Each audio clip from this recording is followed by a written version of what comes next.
Welcome to the Underknown.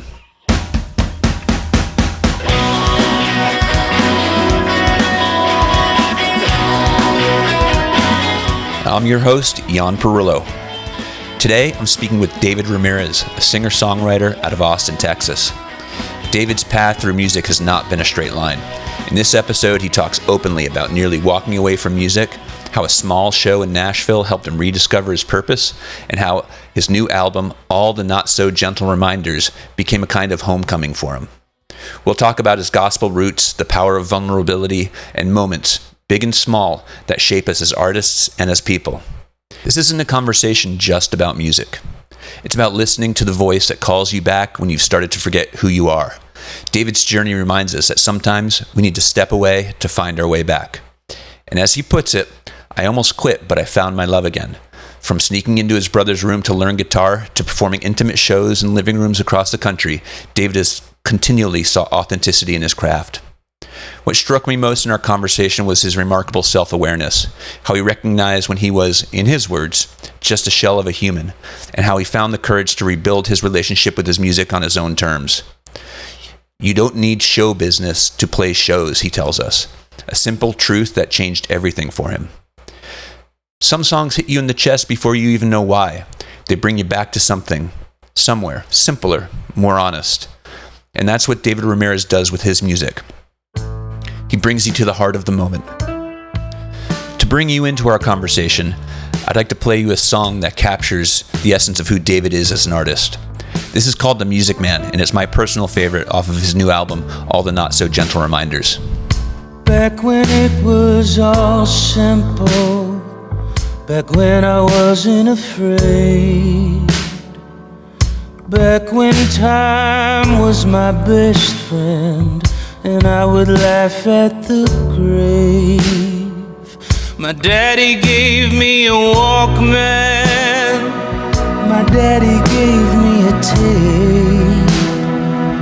Before I knew any better, I put it in and pressed play. So take a look at me now, I'm quite the music man. Take a look at the crowd, all here for the music man. We're all here for the music man.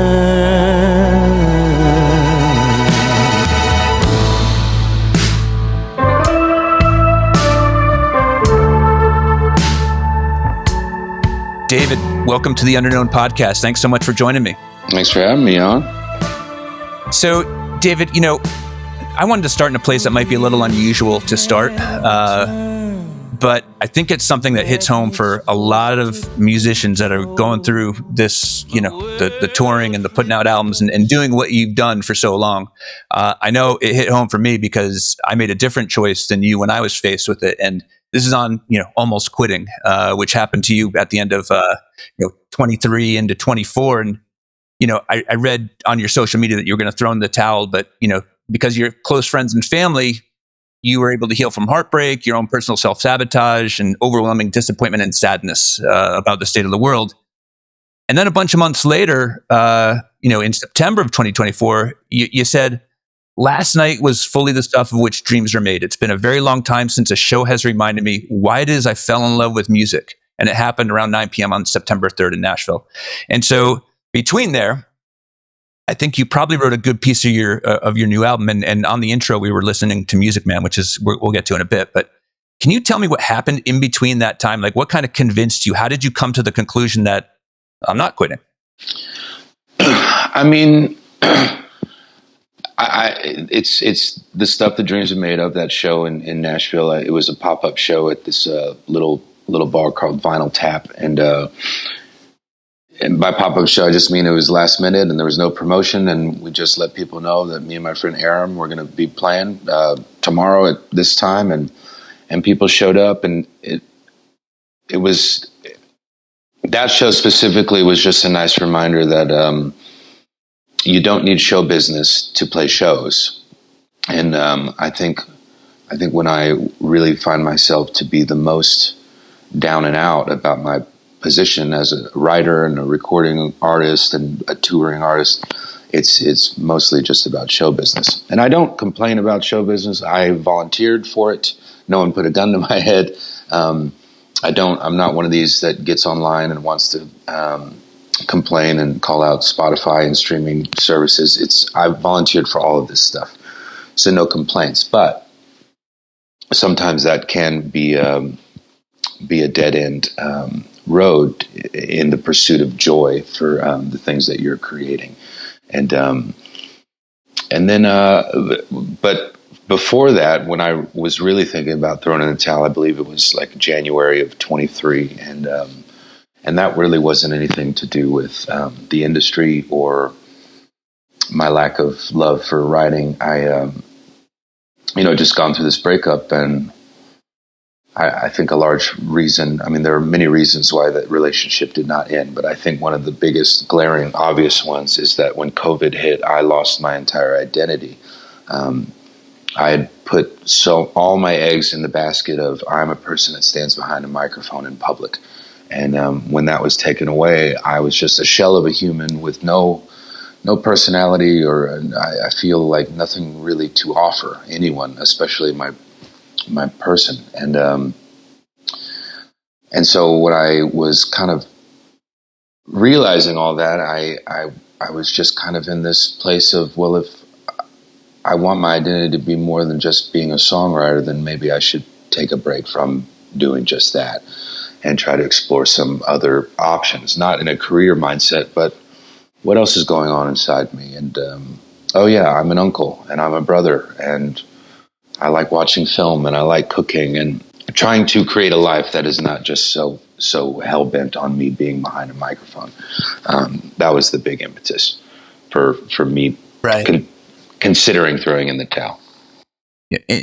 How much of the album, the new album, which we're going to get to, in a lot more detail in a few minutes, but it's called all the not so gentle reminders. And it's really you got some great stuff on there. But how much of the album was kind of born out of that period of turmoil? Well, I don't necessarily. I don't believe I really cover that area as far as in my lyrics, but the record was born because of me falling back in love with the music, really. That's why I wanted it to be just so big and expansive, and all the things that I wanted to do with the record in the past that I wasn't really able to accomplish, be that because of budget or a lack of vision, or just being so concerned with taking every song seriously and taking advice from management or agents or publicists or labels that, these ones should be on the record and they should be at this tempo and you should get to the chorus at this point, because making records at some point for me earlier on was all about what that record could get me. And could it give me an opening slot for a bigger band? Could I get signed to a bigger label or get signed to a bigger agency? And I fucking hate myself for putting myself through all those moments of not making something because it was just fun to do it. So I don't think I cover any of that stuff lyrically in all the not so general reminders, but just the record itself, its existence and how it sounds is a direct result of me just kind of finding some freedom in my life again and wanting to make things because, hey, it's kind of fun to make things. And that's I think that's the heart behind this album.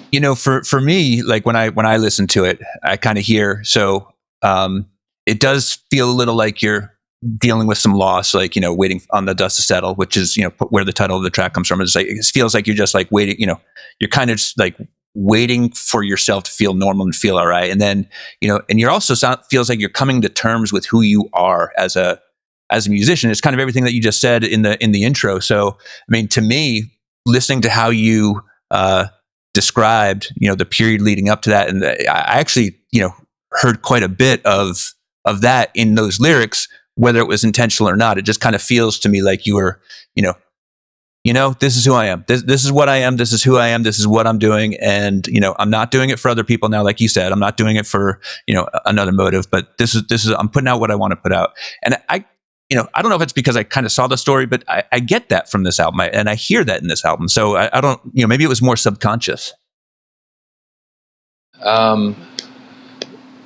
The decision to make the album in the way I did. No, I mean, just kind of, sorry, maybe subliminal is a better word. Like the way that the lyrics kind of came through in kind of that way that I described. It's not, it's not important whether it's true or not. It just to me, right. That's kind of the way that it struck me. And it's interesting to hear you talk about it. I'm glad you picked up on that. Yeah, I especially that song, "Waiting on the Dust to Settle." I mean, when that song came out of me, it was one of those, oh God, I've been like really trying to put this into words for so long, and relieving myself of previous guilt and shame from previous life choices and people I've hurt and opportunities I've spoiled because of just my nature, and making the steps to no longer just accept my state of being, but to stand up, shake it off, and walk and forgive myself primarily. And when that line came, all the not so gentle reminders. The rest of the record hadn't been written yet. I hadn't really even written that many songs in a few years. Wow. But as soon as that line came from that song, it was like, that's the name of the record. And now I'm on a mission to finally do something that I've missed doing for a very, very long time. And that song was really the catalyst for everything we're listening to right now. Really interesting.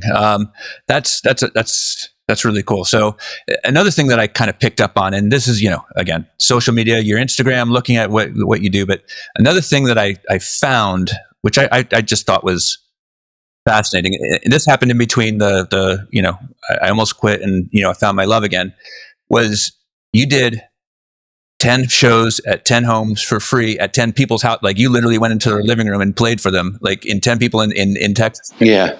And I was kind of wondering why you did that. I mean, you play so much, you play like all over the world, you play so much, like what drove you to want to do that? It's like it's an interesting thing, but it's actually very personal, and it kind of goes with what what little I know about you. It kind of fits. Yeah. That was during South by of last year, South by Southwest. And I, I wasn't really doing anything, and I'm just seeing people post about all their showcases, and I was like, oh God, this festival, Jesus. And I wanted to play, and I wanted to be in front of folks, but I wanted to do it in my own way and something that wasn't so manufactured. And when I first started playing music full time, that's exactly what I did. It was in people's homes, and it was open mics, and it was street corners. I lost my job in Nashville and didn't really have another option, so I just kind of hit the road and lived out of my little Kia Rio, and fell in love with playing in people's living rooms, and just the tradition that is storytelling and story sharing. And once upon a time, there weren't stage lights and monitors and microphones. It was just a group of humans gathering together in a small room and sharing stories. And so that tradition I like to keep going. And so, just looking at all the stuff online about South by Southwest, and I was like, you know what, I want to play music this week because everybody's playing music this week, but I got to do it in my own sweet way. So yeah, I just posted, if anybody wants to have me come and sit in their crib for half an hour, then I'll do that. And it was a whirlwind of 2 days. It was a ball. It was run and gun, and I think it was like from 5 to 9 or something each day. I'd show up at the address at 5 o'clock. I'd say my hellos, made sure everybody knew that there was no socializing. I'm coming in, I'm going to sit down on my stool, I'm going to play 30 minutes, I'm going to say thank you so much, and I'm going to hit the road to the next address. And it was a lot of fun, and it was just music in the way that music's always been done. And I love any time that I can remind myself why. It's like that. Any Given Sunday. Have you seen this Al Pacino, Jamie Foxx movie? This football movie. And Jamie Foxx's character is getting all caught up in the Hollywood of the NFL or whatever, and Pacino's just like, remember when you were a kid and you just someone said, just run down to the Cadillac and then hook a left. He's like, remember that? And I might be getting the wrong movie, but just that innocence of like why we even picked up the guitar in the first place. And anytime I can do that, it's like, oh yes, this is cool, and then I can go back and have a better attitude about all the other riff raff. Well, if you think about it, I mean, it's what you do for a living, right? And so everything that you do, not everything that you do, I don't want to imply that, but I know that when I did it, everything that I did, I was like, okay, this is what I do. This is how I make money. And this is before Spotify or any of that stuff. Like, I need to go out and play, and I can't do it for free because that's a night of making money. And so for you to do this at 10 people's houses, in their houses, I mean, it's incredibly generous, one, I think, because, you're sharing these personal songs in such an intimate setting. And I know why you did it based on what you just said, but it was really pretty, generous of you. And I'm wondering, did you do the same songs, all the time, or you have so many songs, you just kind of mix it up? What was your set? Yeah, I mean, I kind of was winging it, but that is the tricky part about going into people's homes. They kind of own you for that time. So there were a lot of homes, and God bless them, they're all great people. But there were a lot of places I would walk into, and they would hand over a request form, and with like 6 or 7 songs, I'm like, all right, well, this is what we're doing. I'll just play these. And at least they were your songs. They weren't asking you for like Freebird or anything, right? Yes. Yeah, no doubt. Yeah, people knew what they were getting for sure. But yeah, there were a lot of pieces of paper with requests on it. But for the most part, I was just kind of winging it and going. It's those moments were really fun because at a show, even if you have 90 minutes or 120 minutes, even if you have a long, you're kind of playing the songs that are doing well. That people bought a ticket and left their homes and got babysitters to come here, and so when I'm doing something for free, and it's an opportunity for me to be like, oh man, I haven't played this song in a couple of years, and I can go back and play some tunes that I personally adore, and but I don't necessarily get to sing all that often. You kind of took a question from later that I was going to ask. I'm going to ask it now. But what are some of the songs? Like, because you have a pretty extensive catalog. I mean, you got 6 albums. You got 3, 4 EPs. You have a bunch of songs. So you can't play all those every night, right? And and I don't know how accurate of a measure Spotify is for like the popularity of your songs when they're like, because I don't have like the total picture. But what songs do you have that like you really like, but you think are kind of underappreciated by your audience, or don't get the request, or don't get the love that you think that song deserves, or that you would like? Yeah, like Off My Love Is a Hurricane. I wish I could play Prevail every night, the closer, and Shine On Me. I throw that in from time to time, and it's not like these songs fail live, but there's an energy in the room that comes when you hit that resolved chord and at the end, and you can feel it where people are like, yeah, that's nice, and you sounded good, but let's move it on to Love Where We Lead Me, or Heaven, and or The Bad Days. Off Hurricane, it's that. Off of We're Not Going Anywhere, People Call Who They Want to Talk To would be a fun one to play a little more. Yeah, it's a tough question. I don't know. Maybe some of my earlier things. I was hanging out with some friends the other day, and a buddy of mine who I hadn't seen in a long time, and he just was nice, and he said, "Would you mind? Man, I haven't seen you in years. Like, can we hang out? And would you mind playing me some of your songs?" And that was really fun because like Kindness off of Apologies and Goodbye off of Apologies are songs that I very rarely play live, and it was just really fun to be like, oh yeah, I miss these moments, and to look back on that old kid writing a diary. That record came out in 2012, and I'm like, okay, these weren't actually half bad. It's like a nice reminder of okay, cool. Yeah, I have been doing this for a minute, and it has been a pretty cool road. Well, you have, and so I wanted to talk about how you originally got into music. We were talking just a moment ago about the whether you're right or not about Any Given Sunday. I don't know, but the analogy is 100% on point. Where at one point you do things because you love it. Like you're playing music, you just pick up your guitar, you're in your room, you're learning, you're playing with your friends, and it's just because you love it. You have no expectation of compensation. It's not what you're doing for a living.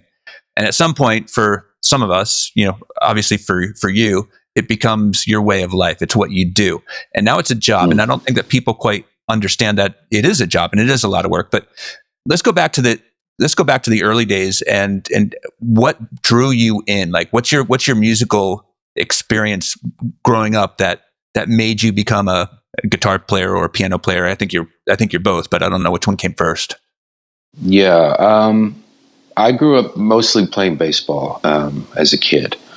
And I was an okay player, not good enough to like get a scholarship in college or anything like that. But the arts were like not anywhere on my radar. Yes, my parents loved music, and we were in the car. We'd always listen to music, but no one was playing music in my like circle of people that I was around.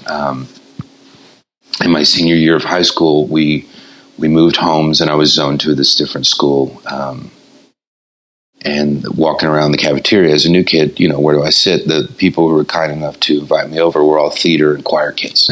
And they introduced me to the arts and forever changed my life. And I think the thing that initially drew me is I didn't have a lot of friends growing up in high school. And even though I was on the baseball team, locker room culture never really did it for me. I didn't love the hazing or just the macho athletic, conversations and just I couldn't do it.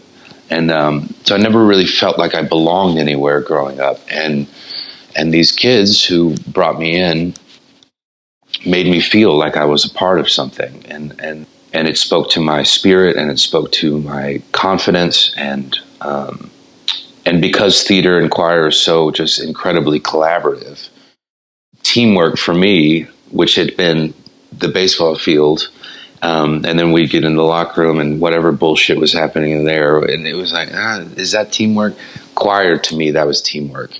And everyone pitching in to make the high school play be a success, that was teamwork. And it was fascinating to me. That's what got me there.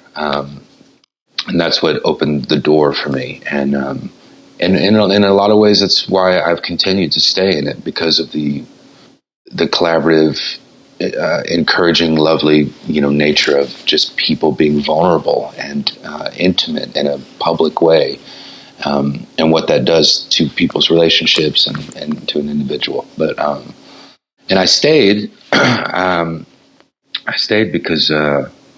With every song, I got to know a little bit more about who I was as a human. Yeah. And I got to understand why I tick the way I do. And that feeling of self-awareness is one I find to be very rare in people, and one that I hope that I never lose. And once you start being self-aware, you kind of get addicted to that exploration and navigating the ins and outs of why you tick as a human and what is your purpose. And that's why I've continued to stay in this world. But yeah, those kids, that's why I got into it. And so you moved to this new school, and did you stop baseball at that point? Yes, I did. I did. Okay, so you stop baseball and you get in with this, more creative crowd. And I imagine that because they were your friends, you joined choir, you joined the theater, and so you did some of that. Yeah. So choir, obviously, for singing, and maybe theater for singing too, depending on what you guys did. So that was something that you learned that you could do there, or did you have the confidence? Did you know you had a voice? No. Yeah, I make the stories seem like they're like, join choir, and I was like, hip hip hooray. No, I was like, what the fuck are you talking about, choir? I don't know anything about this world. I do not sing. I've never sang before.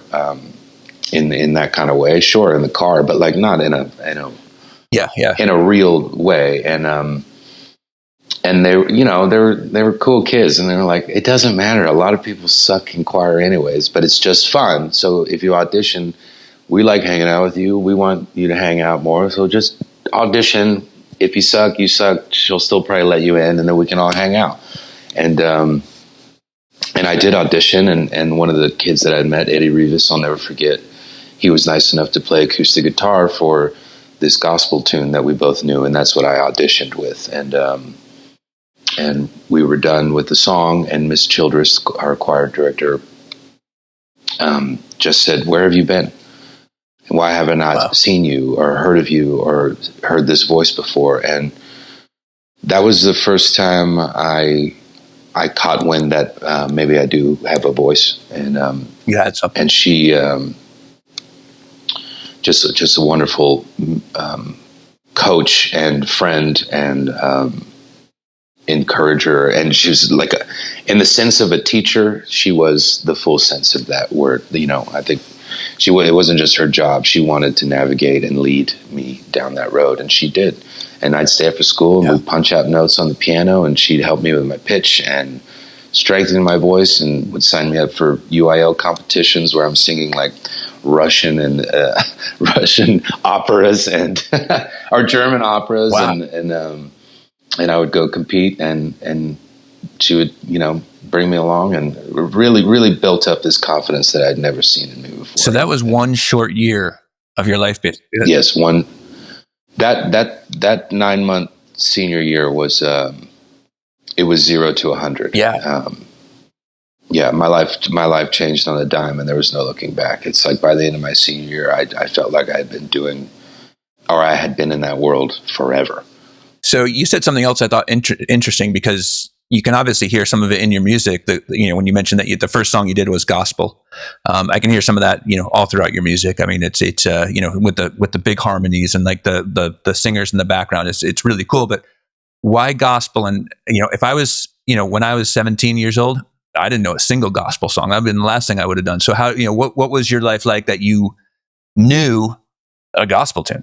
I mean, that's... Oh yeah, okay. Well, I was raised in a Southern Baptist church, so that's mentioned. Not immediately out of the gate, but when I hit 9, my mother had made a pretty big decision that she wanted to raise the family in the church, and so the few that we kind of tried out as a family, they were all Southern Baptists, and then the one we landed on was. So I was, you know, every Sunday morning we were singing these songs, and you know, every Wednesday night when the youth group would all get together, we were singing those songs, and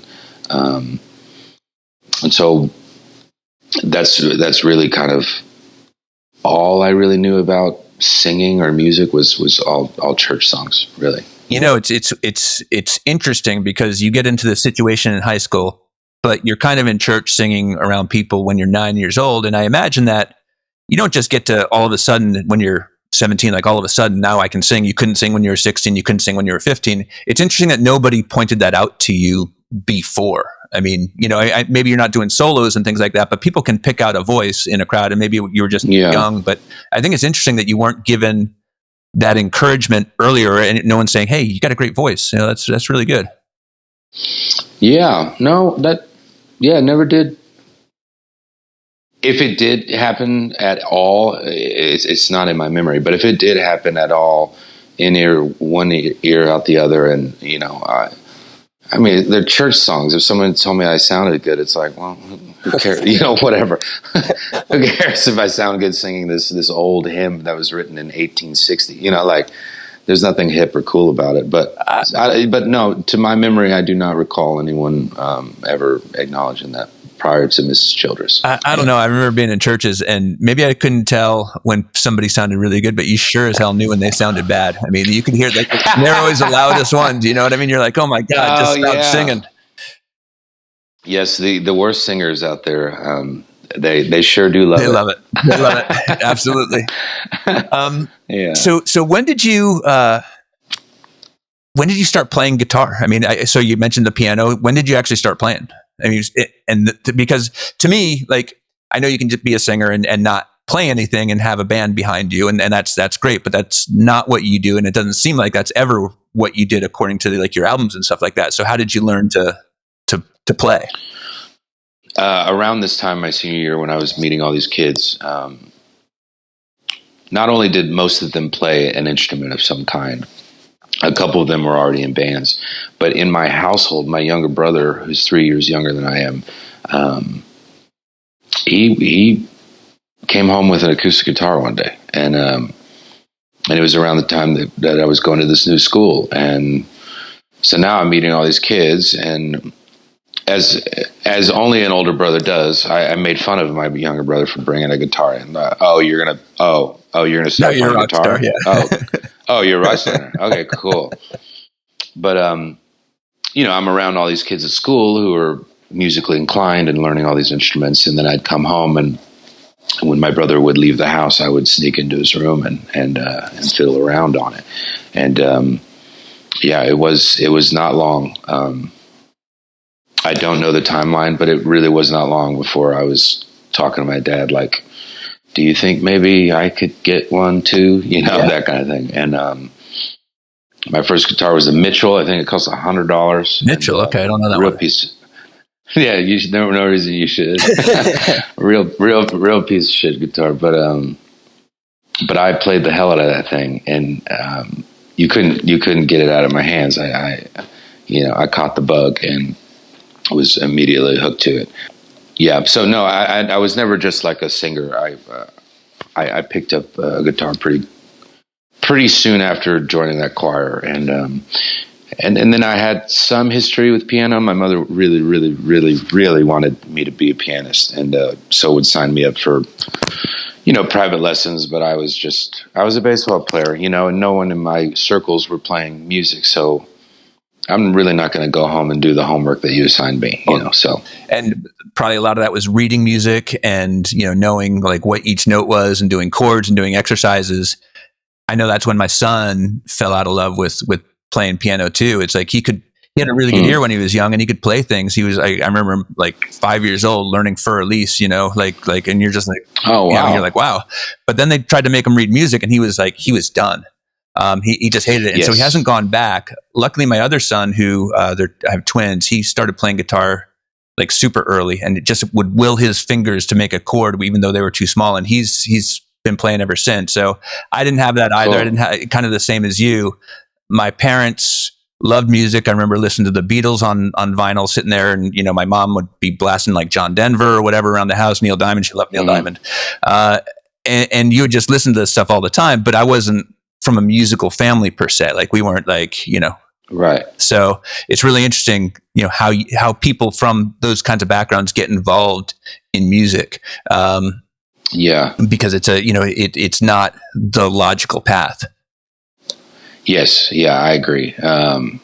Yeah, definitely.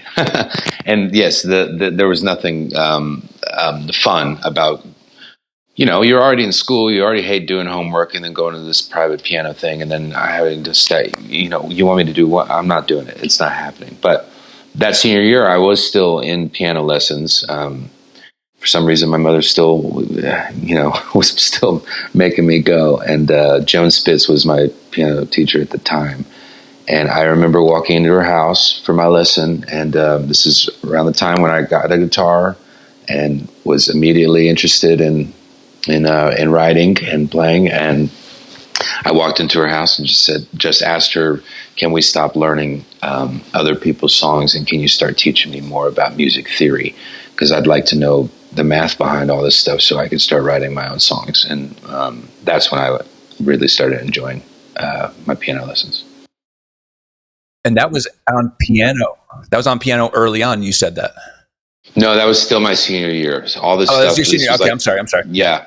This was all within the same season. Like, new school, join choir and theater. Brother comes home with the guitar. I get interested in writing, so I would go to my piano teacher and say, "Fuck Beethoven, teach me what a G sus is." That kind of thing. So.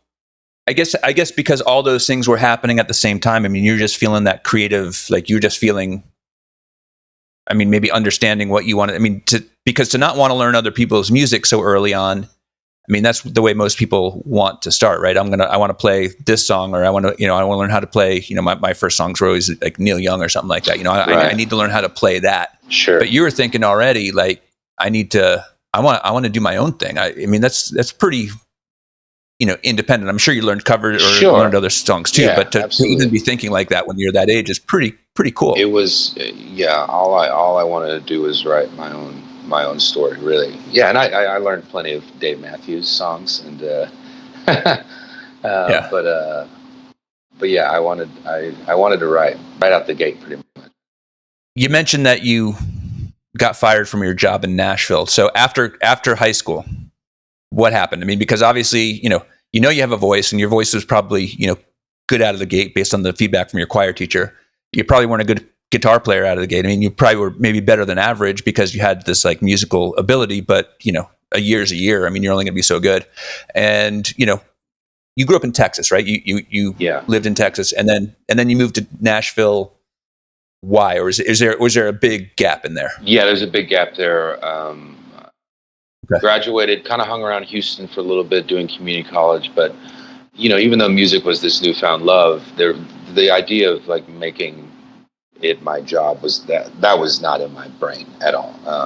That's what I figured. Yeah. Yeah. So I did community college. I was just kind of putzing around, a little lost, like not a lot of vision. Started dating this gal who got accepted to TCU in Fort Worth. So, that was my goal in life, just to be near her, and, I'm 21 and in love, so, yeah. What else? Yeah. What else did 21 I guess I was 19 and in love. Yeah, that's right. And, so I followed her up to the Dallas Fort Worth area, but the only school that I could get into was this, small private, Christian school. Got accepted. We broke up. I kind of hung around that school for a little bit, got kicked out. And then, but in my time there at that university, 2 years, I was playing the coffee shop, like, every other week on the campus. And then, met some guys there who were also songwriters, and we would just trade songs back and forth. And then we would encourage each other, maybe we should go into Dallas, like Lower Greenville, and play this open mic. And, kind of pushing each other to do that. So Dallas is really where I cut my teeth as far as like playing in front of folks.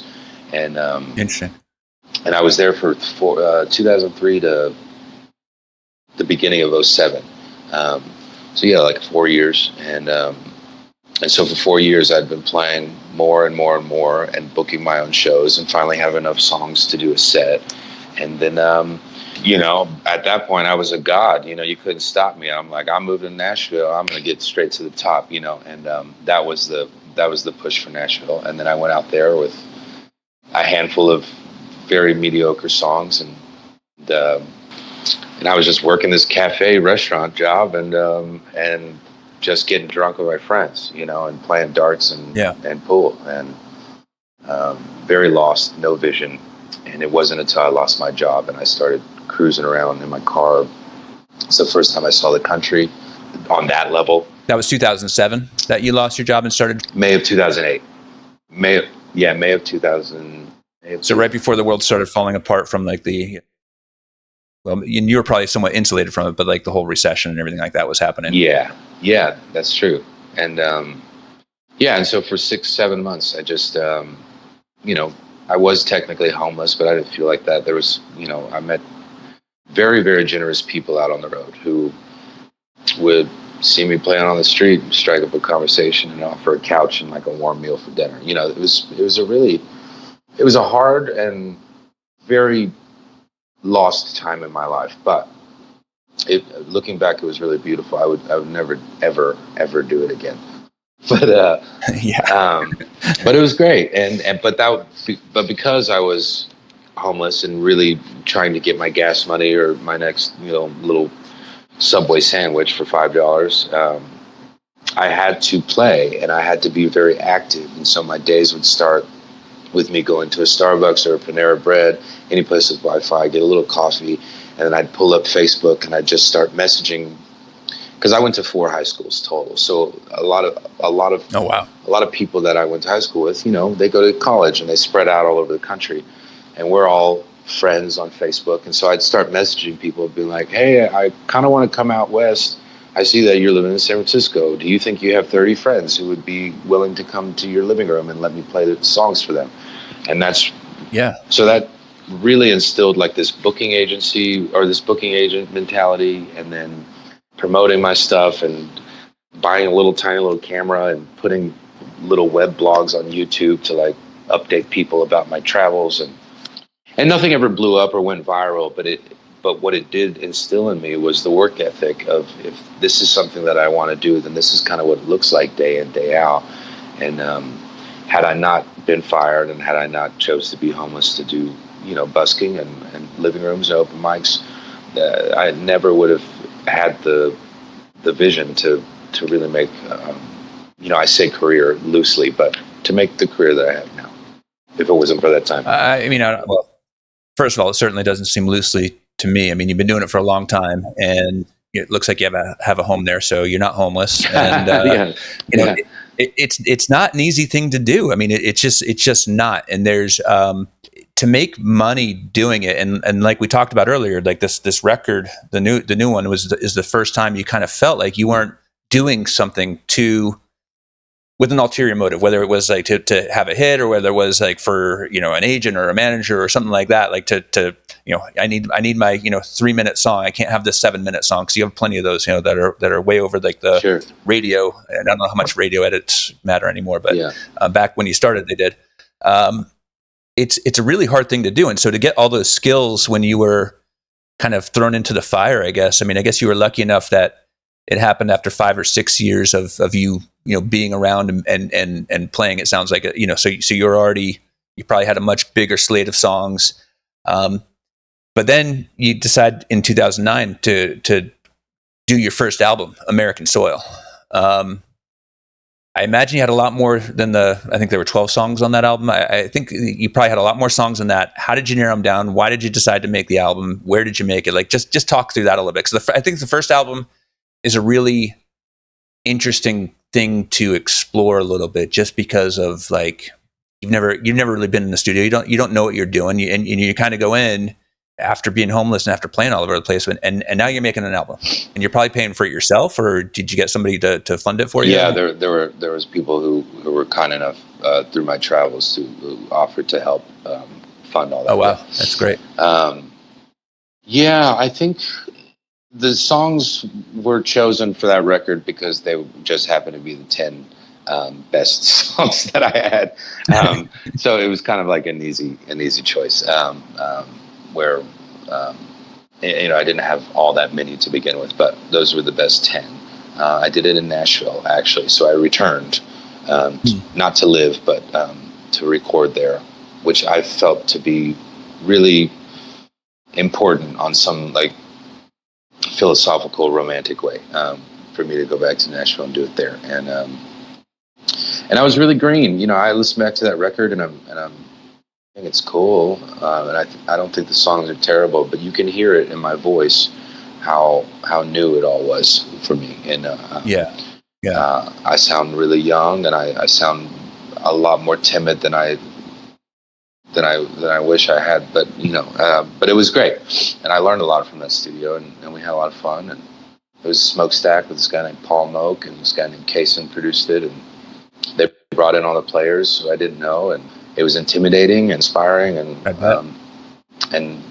really, really fun. And that was my first real go at it. I had made CDs and recordings before, with my college friends and whatnot, but as far as like putting my name on a record and calling it, the big debut, that was my first time. And, had you played with a band? Because I imagine most of your songs are written with you probably at a guitar, probably not at a piano too much, but maybe, I don't know. Had I had a band before? And I imagine that a lot of your early...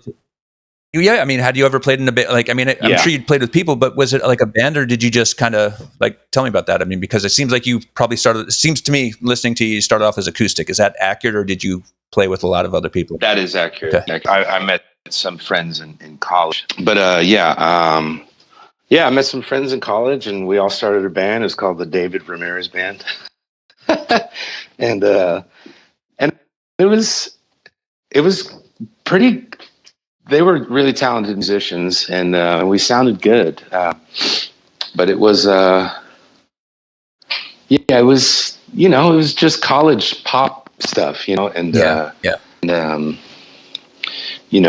songs that I was like really, really, really in love with. Like at that point, I had started listening to Ryan Adams, which introduced me to Neil Young, which introduced me to Bob Dylan, and which introduced me to Gillian Welch and Dave Rawlings. And so I was being introduced to this world that was not just Dave Matthews and John Mayer and Jason Mraz.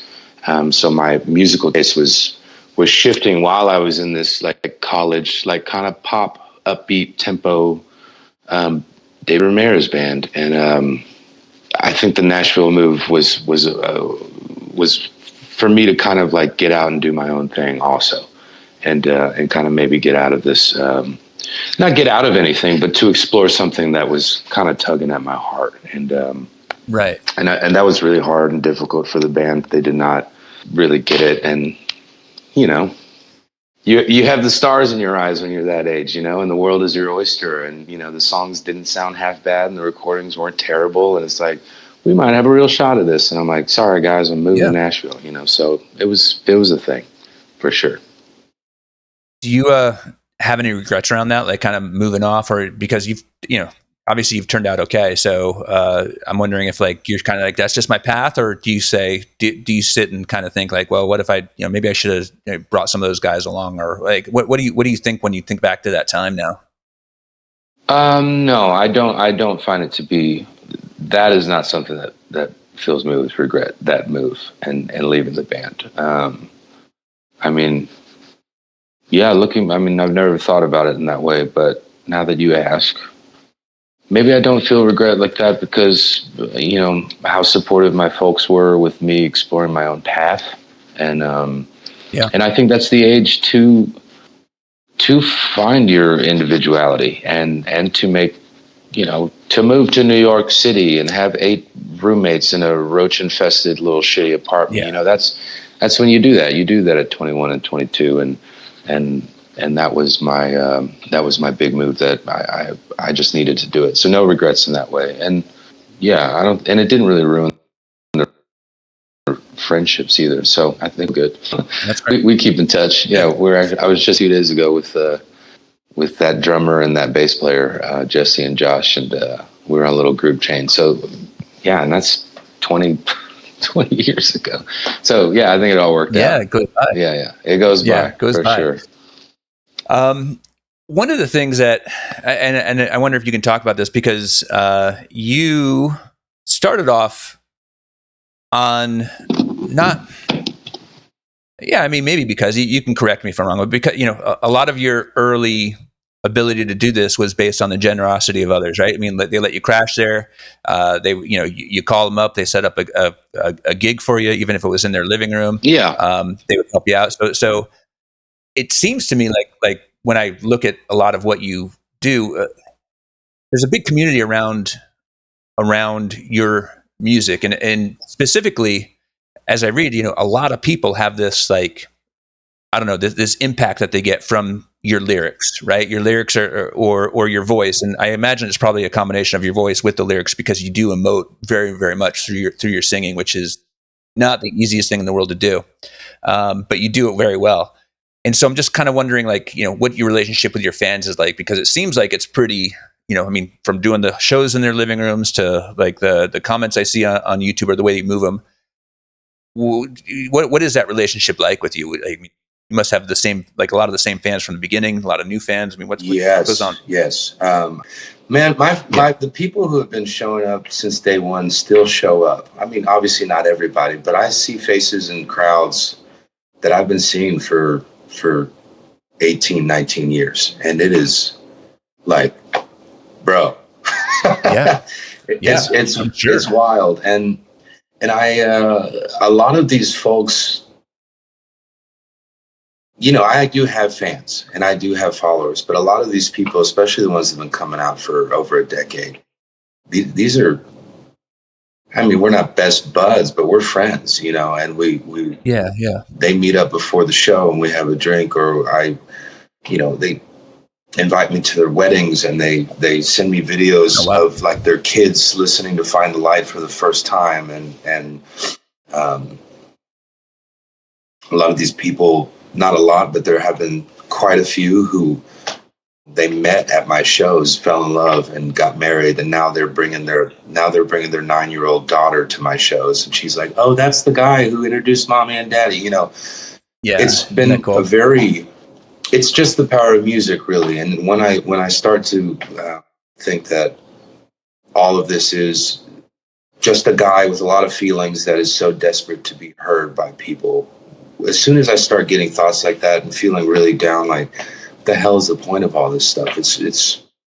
I'm something like that happens. I'm like, oh no, this is a very powerful thing that brings people together in really big and personal ways, not just together in a room where we're listening to songs, but these people have believed in me for, in my music, when my music should not have had anyone believe in it, and they stuck with me, and now we get to experience old age and families together, and it's really cool. Yeah, that is really cool. And it's not just, I mean, it does look like you tour pretty extensively in the US, but you're also all over, at least Europe. I don't know if you've gone to Asia or any places like that, but you go places. Yeah. You're on the road. You're really on the road. Yeah, I'm on the road. I mean, I want to see the world, and I want to shake hands of people who are different, and I want to experience life in a very big, full, and big, full way. And thankfully, music has allowed me to do that, and in not just like a travel sense, but I mean, you get to know these people, and yeah, had it not been for music, it wouldn't be that way. I'd go travel to go see, oh, cool, I'm in Berlin, but I guess I'll just Google like what place to eat in Berlin, and but now I'm having these people come to my shows, and they're like, oh, dude, fuck that restaurant. This is the place that you need to, Yeah, and super cool. Yeah, it's been really cool. Tell me a little bit about your songwriting process. Because it seems to me, and I read, again, another thing that I read was, working on a song with this, what's her name? Mickey Rose. And you wrote something about like what a therapeutic process it was to work on that song with her, and how every word was like, very, very deliberate. And given, how impactful your lyrics seem to be to so many people, I'm wondering, how do you start? I mean, do you start with like this is cool, I got a melody, like, a lot of people do, like they do the mush mouth and then they fill it in, or are you more of like a poet and you write things and then you try to get music to craft around that? Yeah, I'm historically with me, it has always been an idea or a story first, and then trying to fit the music to assist and elevate the story. But specifically with Mickey, and thanks for bringing that up, by the way. I love that song, and I think of that moment of her and I writing that tune together from time to time, and it makes me really happy. But with her and with other co-writes. And the only reason I approach it this way now is because I was signed to a publishing agency in Nashville in like 2012 to like 16 or something, and they would put me in conference rooms to do co-writes. The objective being to sell this song, and yeah, and everything was just so like it was just like fluorescent lit conference room and strangers, and it was corporate. It was corporate, and kind of no heart and no desire to get to know anybody or where they're coming from. And so when I do co-writes now, it's someone walks into my house or I walk into theirs. We're not picking up a guitar or a pen for at least a good hour and a half, if not 2 hours. I'm going to crack open a beer, I'm going to have a cigarette, and we're going to get to know each other. And yeah. And then if we both feel comfortable, then we can start opening up about potential ideas. And so most of the songs come from those conversations where, oh shit, man, well, how do you feel about the passing of your father? Is that something that you've ever explored? Is that, and then you get to open up with these strangers, and by the end of it, you're connected. Even if you don't keep in touch, you're connected for life. And that's my approach with co-writes. But with this record, I because I was taking such a backseat from writing songs, I was still writing music. And so I was pulling up GarageBand and having my little MIDI keyboards and setting up mics and playing guitars. And so there was like a lot of music that was still being played and written. When I started writing lyrics, I just went this hard drive of just music that I made for 2 years. And this record, the music shaped the stories of the songs more than the other way around, which that's what I'd really been used to back in the day. Going forward, and this might just be a stupid question, and sorry, but do you have a preference of how because I know you're pretty proud of this new album, right? And I've seen that you said that, I think you've said it earlier, that it's the first one that's for you. I mean, do you have a preference for the way that you wrote? I mean, is going forward, is it going to be something where you kind of maybe explore the musical ideas more than you explore, before you explore the story and let the story come later? Or do you think you're just going to go back to the way you've always done it? I mean, hopefully it's a really healthy blend of the two, because I fell in love with this process as it was just like, oh yeah, music does tell a story on its own, and I don't always have to be like cramming my feelings down people's ears, and the story can be told in a more subtle way with just these strings here, or whatever the music. And I really enjoyed that part about it. But I wrote a song yesterday and did like a little rough GarageBand demo, and I love this song. It's really great. But I wrote this one in the way that I used to do things, and just like sitting on my back patio at 4 a.m. and thinking about this idea, and which led to down words, and then I grabbed the guitar, and that was the last piece of the puzzle, and that's what I'm really used to doing. So I think hopefully it's a nice blend of the two, and but it's always nice to. I think we should all just maintain a massive sense of curiosity and evolve and do things that are different. And like, for example, My Love is a Hurricane, that record, when it came to writing about relationships, all I'd ever written about prior to that was heartbreak.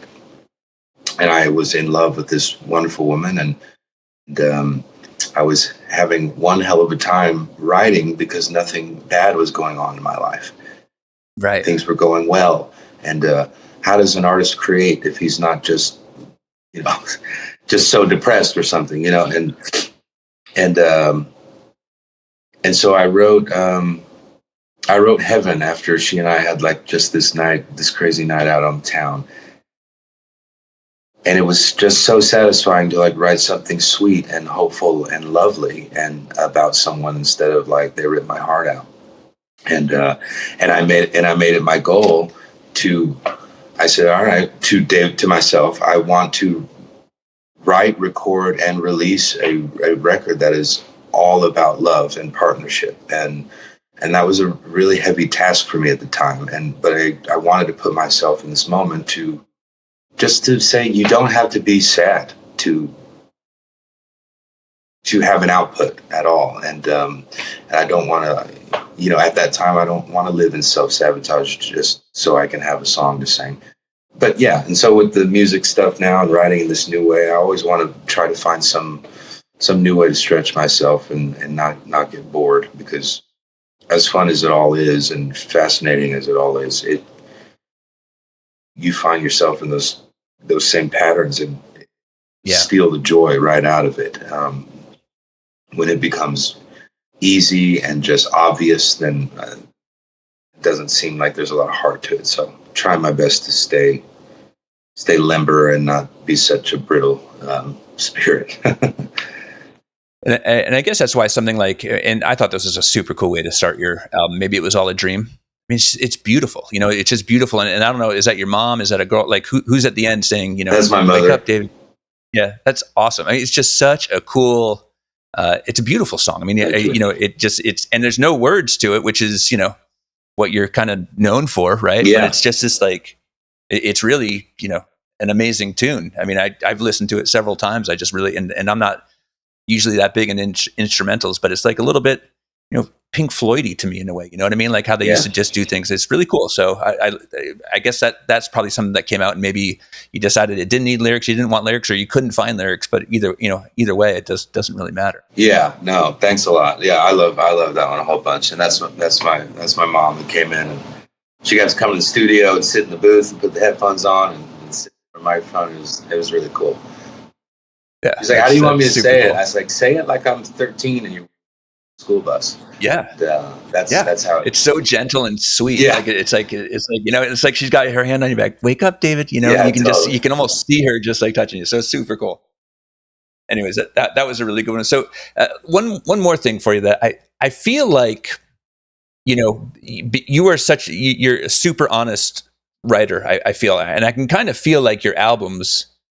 You said earlier that this one you didn't really write about what was going on, and I kind of disagreed whether I'm right or you're right. I mean, you're obviously right because you're you, but I feel like I can tell what was going on in your life for each of those albums. You know what I mean? It's like, so let me take a stab at this and see if you think that this rings true. So album one, American Soil, 2009.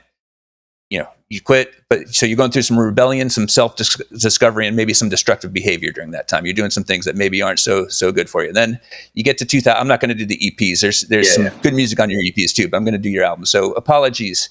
You're kind of adjusting to this new life. There's some loneliness. You're like a little bit road weary. You're getting tired because it's like it's a lot of work. You're missing some stability, and I also feel like you're exploring religion in that one. Like what God means to you, what role religion's going to play in your life. Fables, you must have been going through some relationship turmoil there, and you're kind of deciding, like, is this the way that I want my life to be? Is this what's happening to me? And you're adjusting more and more to being in the spotlight, and maybe you're struggling with it. Maybe your crowd's got a little bigger around that time. You started to blow up a little more, and you're kind of struggling with it. 2017, we're not going anywhere. Feels like you're struggling, like your friends are, maybe settling down, they're having families and changing lives, and you're trying to conduct relationships from far away, and that is pretty hard for you. And I also get like a little, the world is shit, and there's a little, whether it's geopolitical toxicity in there, and it's kind of eating at you. And then, you talked about your album 5, My Love is a Hurricane, which is maybe your most hopeful album. And you talked about that just a minute ago. You're happy. Yeah. You're like actually happy. It's actually a soaring, happy album. Like you're not, it's very different. Like you found something when you were recording that and you're like, this is, I'm in a good place. Yeah. And then we talked about album 6, you're dealing with love, loss, trying to move on and coming to terms with who you are more and more, like after the quitting, not quitting, and continuing. So I feel like it's like a really, and again, I've known you for an hour now, but I feel like that progression, it kind of tells a great story of who you are. I mean, to me, I don't know if I'm right, but I gotta say, no one's ever done what you just did, and it was to hear it from someone else's mouth. It was like, oh Jesus, yes, that's right, yeah, that was. Thank you for that. It was validating. Yeah, I think you were spot on for sure. Apologies was like, okay, I think I can be a songwriter for sure, and I was kind of stretching my legs a little bit more than I had in the past, and definitely Fables. It's a landmark moment for me, that record. Yeah, we're not going anywhere. I was definitely toying political, and I think really for the first time paying attention to the State of the Union in a way that I hadn't really done that before. And that was interesting, how to tackle some of those subjects. And I was dating this woman in London. I spent the better part of 2016 in England with her. And so looking across the pond at my country from her eyes, was flat in London. Interesting, yeah. Was a very big, like, oh, this is what y'all see when y'all look over and watch us, and that was an interesting perspective, being her. But yeah, that's where Telephone Lovers came from, was that breakup and whatnot. Yeah, no, I appreciate you taking me on that little journey. That was fun. Yeah, no, I was thinking about it last night as I was listening to some of your stuff, and I was just like, this is like, it's more than just telling. Like the albums are, like, because people don't really listen to albums anymore. I don't think they listen to songs. So if I go into Spotify, see your top 10, they're all over the place, right? I think you can put some of them there because they're not all your most popular tunes. But when I sit down and listen to the album, it's not necessarily telling a story. It's not like here's this guy and he's walking through, and now we're doing this, and then we're doing this. But there's a theme. There are these themes through it that you're obviously dealing with as a writer. And I think that's what, me being a bit older, like, I miss that from albums. I miss like the idea, and you're still putting out albums that are, and maybe there's a lot of people that are doing this, but it's like, it's really, they're cohesive, you know, and I thought that was really cool that each of your albums seems to be, I mean, yeah, there's the exceptional song there. There's a song there or two that I'm like, I don't know where that one comes from. It doesn't really fit with this, but in terms of the move, you know, of what I just said, but it's really neat that you have these like more or less cohesive set of songs together, and I think that's really, you know, I thought that was really interesting. I appreciate that. I mean, I will always be a fan of the album, and me too. And coming home after hitting the record store and reading the liner notes and staring at the artwork and being curious even before I played music, but being curious about a track listing that choose what goes next. And I will always be a fan of the album, you know, capital A. I don't live in a shuffle headspace at all. That's for restaurants and elevators, you know. But in my home, we listen to albums. And nice, good for you. And even if there's a party, I had some people over here last night, and you know, one of my friends was like, "Oh, have y'all heard this song, or have y'all heard this song?" And it was just like gonna give me a brain aneurysm. I'm like, choose a record and press play, and then when it's done, we can go choose another record. But you're driving me mad, bro. And I can't do this song.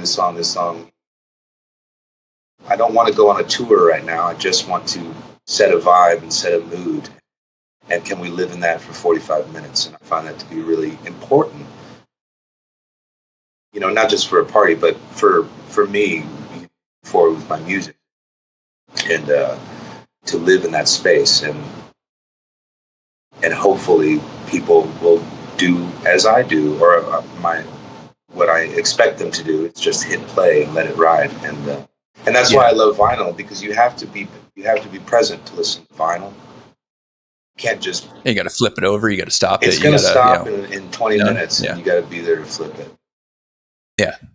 And depending on your record player, it's just going to go totally at the end, and you got to go do something. It's there. Interactive. But and I'm so with you, David. It gave me, I listened to your stuff on shuffle at first, like not just I went through the top songs, and you know, look, you got some great stuff in there, but when you listen to it as I don't know, as an album, I just, you know, it hit me so much harder than an isolated piece. You know what I mean? So I had a lot more appreciation for you and your songwriting as I listened to the album than listening to a song. That's really nice. Thank you. That's cool. Well, you know, David, I'm not going to take up any more of your time. It's been over an hour, and I really appreciate hanging with you. It was really good talking to you. Yeah, good, man. Thanks. I appreciate your demeanor and your sweet spirit, and you have done research that people don't do anymore. It's been a very, very pleasant conversation. So thank you, David. I'm over the anger, the sadness, all the not so gentle reminders. I hope you enjoyed my conversation with David Ramirez here on The Underknown. If you're not a fan of his, I hope you are now. And if you are a fan of his, I hope you feel like you know him a bit better.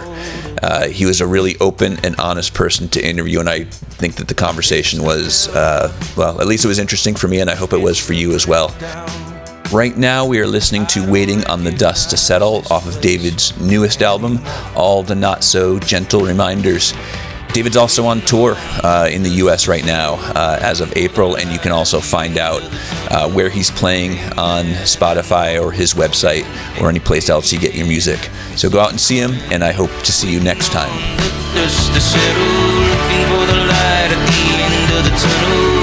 Amen, I know it's coming.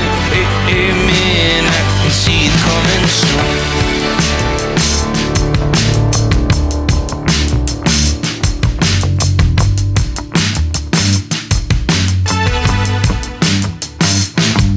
Amen, I can see it in the distance, the potential for a new beginning. I gave myself time to burn, I Gave myself time to be wild, time to avoid the healing. I embraced all the volume, embraced all the static, but here comes the uninterrupted silence I've been missing. Waiting on the dust to settle